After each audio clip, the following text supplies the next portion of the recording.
If a biological woman doesn't want to share a hospital ward with a biological man identifying as a woman, the biological woman is the one in the wrong, according to a British policy passed by the National Health Service, the government's healthcare system. This comes from a report in the Daily Mail, specifically detailing a gender reassignment policy passed by the NHS Greater Glasgow and Clyde, the NHS GGC.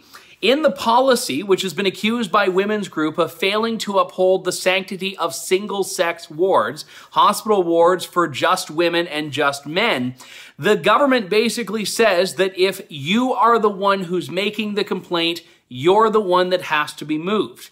This is what the report says. Medical staff will be expected to deal with those who object to trans patients on single-sex wards as if the complainant is a racist or homophobe, the guidance states.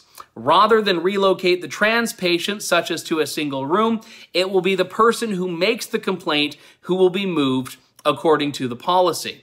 Now, this policy was swiftly condemned by Susan Sinclair, who's a feminist advocate in the United Kingdom, who says that women cannot be expected to feel safe if their right to women's only spaces are not protected.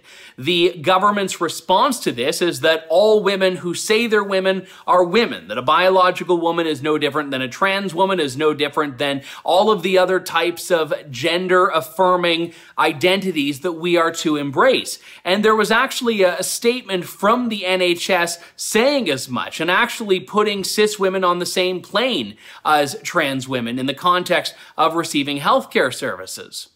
The Daily Mail quotes the health board spokesperson as saying, "When a patient with the protected characteristic of gender reassignment uses our services, we will challenge anyone who has a them and us position in our facilities.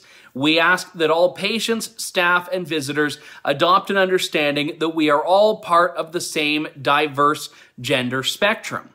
The official rationale for this policy from the British Health Service is that gender and sex are not binary. There's no such thing as male or female. Everyone, no matter how you identify, no matter who you are, falls somewhere along a spectrum. And anyone else who disagrees is just a racist, homophobic, transphobic, whatever, a phobic bigot. Now, this is not to say that people who identify as trans are not deserving of healthcare. It's to understand that you cannot force people to reevaluate their comfort levels based on things that as a society we have not yet found cogent and coherent answers to. And if you think this is just some faraway problem in the United Kingdom, you are sorely mistaken. There was a case a little over a year ago in Toronto where a woman in a woman's shelter in Toronto was forced to share a room with a biological male who identified as female. Now, this is a woman who herself was a victim of domestic abuse, who was very sensitive to the presence of who she feels were males around her and who biologically were.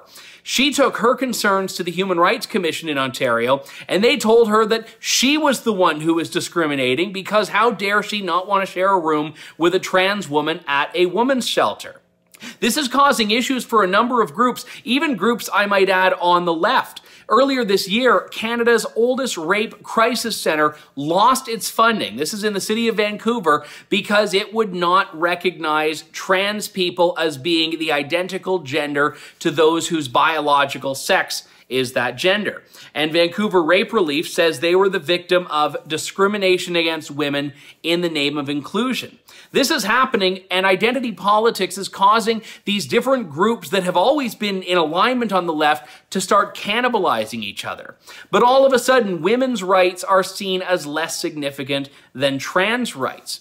So there is a hierarchy of rights that's being projected, and most importantly, the feminists are finding themselves on the wrong end of the battle they've been fighting unless they go along and accept that women and men and anyone who thinks they're a woman or a man, regardless of any other factors, is to be taken at their word.